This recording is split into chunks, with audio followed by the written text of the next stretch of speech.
Hey everyone, sorry about not getting this video up sooner, but wanted to say Happy Easter to every one of you. I hope you guys had a good time if you went to church or out to eat or did anything really special for Easter. And I accidentally deleted this video that I made already because of like my storage space running out or whatever. So like I was deleting every other video to make room for this video, and then it deleted this video. So I was like, oh man. So but then I just saw something else that I didn't share in that video that I want to share today, so I guess it'll be good. So we were talking about scars the other day. So a good point that Miss Sherry made on my post yesterday was that scars are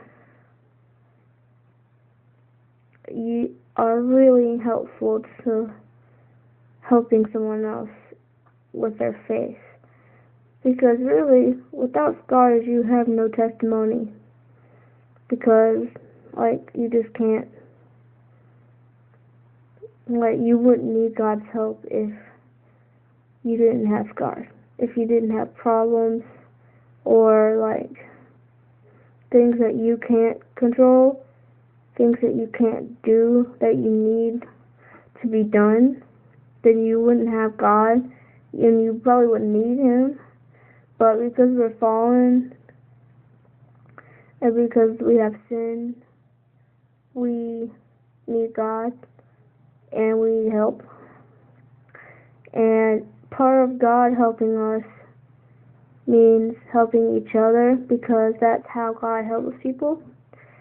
So if God wants to change your situation, He usually uses somebody else to do it. Like, if God wants you to have certain medical treatment to help you with a medical problem, He'll give you a doctor that will help you. They'll do like a surgery or a medicine or something for you. Or if you, like for me, I had surgery. And the funny thing is, my heart stopped about 3 or 4 or 5 times in the ambulance when I was born on the way to the hospital. So I actually was resurrected, kinda. So that's kinda cool. When you think about Easter, and you think about how I pretty much died. Even though I didn't completely die, because it takes like more than that to actually completely die, but I guess you could say I died almost. So that was interesting. That's another coincidence about Easter, is that not only do I have scars, too, and Jesus had scars, literally, and like literal scars on His body, and then He had emotional scars, and I also have both of those things as well. And then I kinda, was dead, almost, and I was brought back because like they did like CPR, and like they say it's like they bagged me or whatever, which basically means they took this little bag of air and they pumped it. Instead of doing mouth to mouth CPR, they just took the bag of air and pumped it into my lungs and like resuscitated me, I guess that's what they call it. So yeah, basically I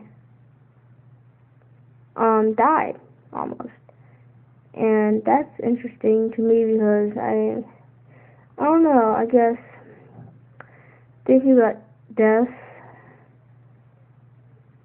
is like on Good Friday you think about death, then on Saturday you're still thinking about death, because Jesus is laying in a tomb and He descended down to hell for those days to basically take the key of life and death from the devil, basically, to basically suffer our punishment for us. So for anyone who chooses to believe in Jesus Christ, that's all that you need to do, because God paid that debt for you. And so then we think about the resurrection on Sunday. So it's kind of fitting that you would think about death and those that you've lost in your life, and I don't know where they got this brilliant idea of talking about scars from, but definitely because of, number one, Jesus had scars on his body physically, so that's probably where the idea came from for them to do that series.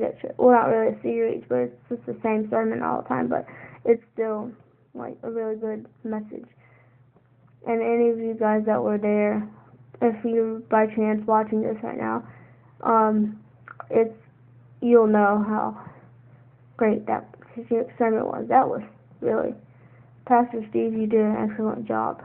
But anyway, so it's interesting how God uses people in your life to heal you of your scars.